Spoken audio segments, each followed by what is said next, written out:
ಹಾಗಾದ್ರೆ 224 ಕ್ಷೇತ್ರ ಬರೋ ವಿಷಯದಲ್ಲಿ ಕೇಂದ್ರಕ್ಕೆ ಏನಂತ ನೀವು ವರದಿ ಕೊಟ್ಟಿದ್ದೀರಾ ಇವತ್ತಿನವರೆಗೂ? ಕೇಂದ್ರಕ್ಕೆ ಏನಂತ ವರದಿ ಕೊಟ್ಟಿದ್ದೀರಾ? ನಿಮ್ಮ ಎಂಪಿಗಳು ಇವತ್ತಿನವರೆಗೂ ಶ್ರೀಮಂತ್ ದೇವೇಗೌಡರು ಒಬ್ಬರೇ ಮಾತಾಡಬೇಕು. ಕರ್ನಾಟಕದಲ್ಲಿ ಯಾರು ಕೂಡ ಮಾತಾಡೋದಕ್ಕೆ ಇವ್ರಿಗೆ 10 ಜನ 12 ಜನ ಇದ್ರು. ಯಾವ ವಿಷಯದಲ್ಲಿ ಮಾತಾಡಿದ್ರು? ಎಲ್ಲದಕ್ಕಿಂತ ಮುಖ್ಯವಾಗಿ ಅವ್ರು ಹೇಳ್ತಾ ಇದ್ದಾರೆ ಒಕ್ಕೂಟದ ವ್ಯವಸ್ಥೆ ನಾವೆಲ್ಲ ಇದ್ದೀವಿ ಅಂತ ಹೇಳಿ.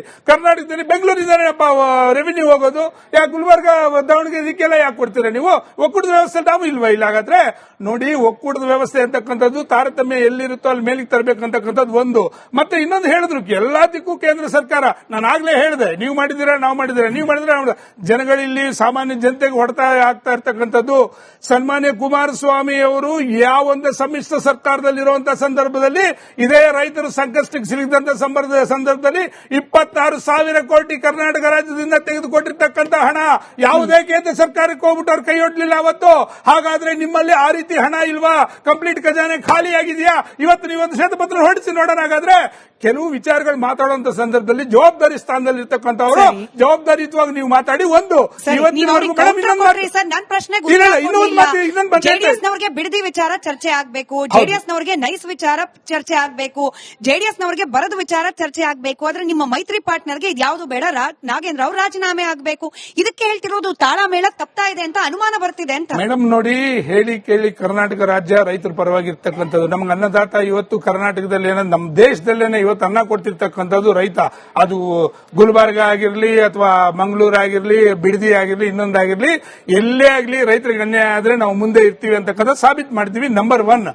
ಎರಡನೇದು, ನೀವು ಹೇಳ್ತಾ ಇರ್ತಕ್ಕಂಥ ಪ್ರಶ್ನೆ ತಾರತಮ್ಯ ಅಂತಕ್ಕಂಥದ್ದು ನೀವು ಪದೇ ಪದೇ ಹೇಳ್ತಾ ಇದ್ದೀರಾ. ಮೇಡಮ್, ಒಂದು ಕಳಂಕಿತ ವ್ಯಕ್ತಿಗಳನ್ನ ನೀವು ಇಟ್ಕೊಂಡು ಏನ್ ಅಭಿವೃದ್ಧಿನ ನೀವು ಬಯಸ್ತೀರಾ ರಾಜ್ಯದಲ್ಲಿ?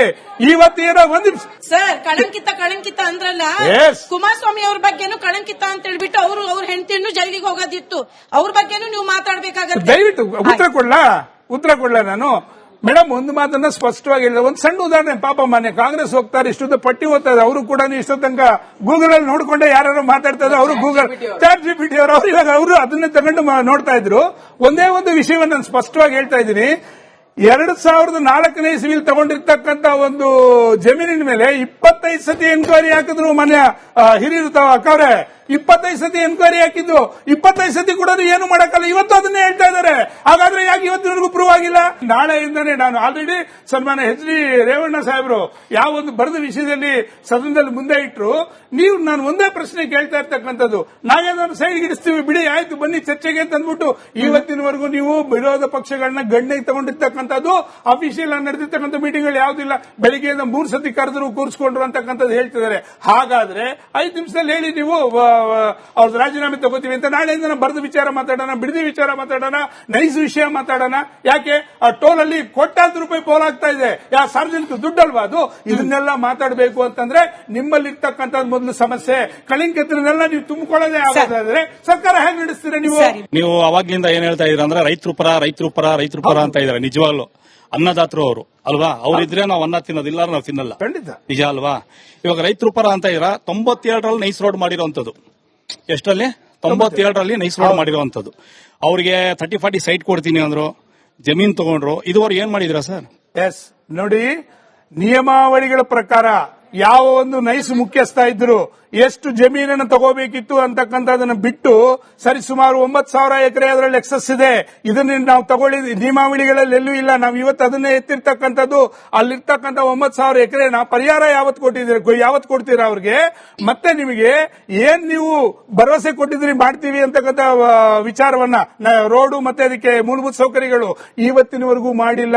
ನಿಮ್ಮ ಅಗ್ರಿಮೆಂಟ್ ಅಲ್ಲಿ ಏನಿದೆ ಅದನ್ನು ಬಿಟ್ಟು ನಿಮ್ಮ ಸ್ವಾರ್ಥಕ್ಕೆ ನೀವು ಮಾಡ್ಕೊಂಡಿದ್ದೀರಾ. ಮಿಕ್ಕಿದ್ದನ್ನು ಯಾಕೆ ಇಟ್ಕೊಂಡಿದ್ದೀರಾ? ರೈತರಿಗೆ ಯಾಕೆ ಕೊಟ್ಟಿಲ್ಲ ತಾನೆ? ರೈತರು ಇವತ್ತು ಸಾಯ್ತಾ ಇದ್ದಾರೆ. ನೀವು ಹೊಟ್ಟೆಗಿಟ್ಟಿಲ್ಲ. 2 ಸಾರಿ ರಾಗಿ ಬಿತ್ತನೆ ಮಾಡಿದ್ದಾರೆ, ಈರುಳ್ಳಿ ಬಿತ್ತನೆ ಮಾಡಿದ್ದಾರೆ. 2 ಸತಿ ಬಿತ್ತನೆ ಮಾಡಿದ್ರು ಬಿತ್ತನೆ ಬೆಳೆ ಬಂದಿಲ್ಲ. ಅದನ್ನ ಹೋಗಿ ಪರಿಶೀಲನೆ ಮಾಡ್ಕೊಂಡ್ ಬಂದಿದ್ದೀರಾ. ಇನ್ನು ಬರ ಅಂತ ಘೋಷಣೆ ಮಾಡಿಲ್ಲ. ರೈತರ ಸಾಲವನ್ನ ಮುಖ್ಯಮಂತ್ರಿಗಳು ಸಾಲ 2 ಲಕ್ಷದವರೆಗೆ ಮನ್ನಾವನ್ನ ಮಾಡಬೇಕು. ರೈತರನ್ನ ಉಳಿಸುವಂತ ಕೆಲಸ ಮಾಡಬೇಕು.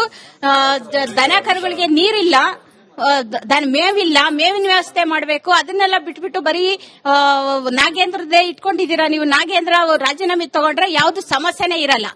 ಬರ ಅಂತ ಘೋಷಣೆ ಮಾಡಬೇಕಾದ್ರೆ ಈಗ ನಿಮ್ ಮಗ ಎಕ್ಸಾಮ್ ಕೂತಿರ್ತಾನಪ್ಪ, ಎಕ್ಸಾಮ್ ಅಂತ ಪಾಸ್ ಮಾಡಬೇಕು ಅಂತಂದ್ರೆ 35 ಮಾರ್ಕ್ಸು ಅಂತ ಸೆಟ್ ಮಾಡಿರ್ತಾರೆ ತಾನೆ.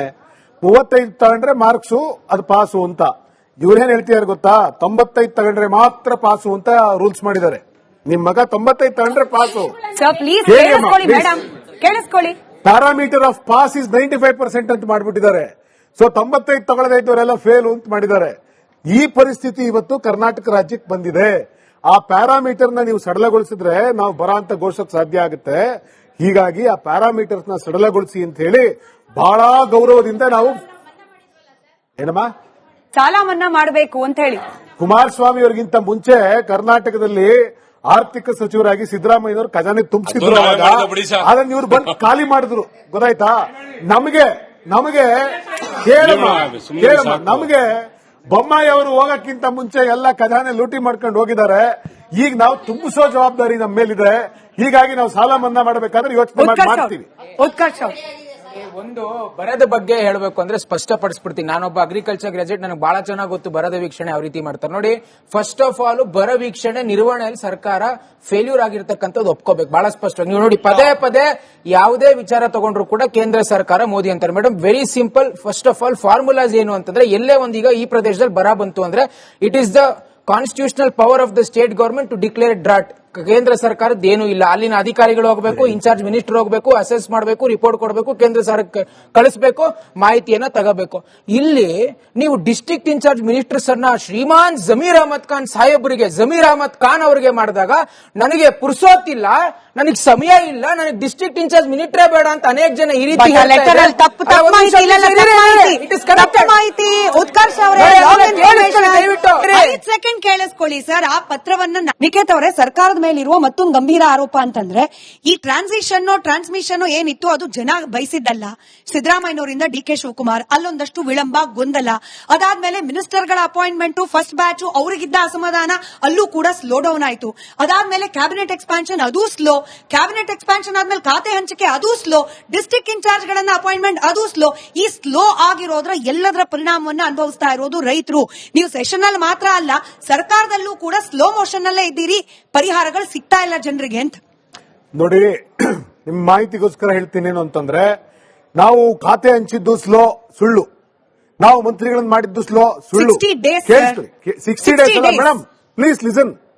ನಾವು ಯಾವತ್ತು ಡಿ.ಕೆ. ಶಿವಕುಮಾರ್ ಅವರು ಮುಖ್ಯಮಂತ್ರಿಯಾಗಿ ಪ್ರಮಾಣ ವಚನ ಸ್ವೀಕರಿಸಿದ್ರು ಅವತ್ತೇ ಬಹುತೇಕ ಪ್ರಮುಖ ಖಾತೆಗಳಿಗೆಲ್ಲರೂ ಕೂಡ ಸುಮಾರು 10 ಜನ ಮಂತ್ರಿಗಳಾಗಿ ಅದೇ ದಿವಸ ಪ್ರಮಾಣ ವಚನವನ್ನ ಕೃಷಿ ಇರಲಿಲ್ಲ, ಸಹಕಾರ ಇರಲಿಲ್ಲ, ಹೇಳ್ತೀನಿ, ವಿಮೆನ್ ಇವತ್ತು ಇಲ್ಲ, ಮಹಿಳಾ ಸಚಿವರು ಕೇಳಿಸ್ಕೊಳ್ಳಿ. ಅವತ್ತೇ ತಗೊಂಡ್ರು.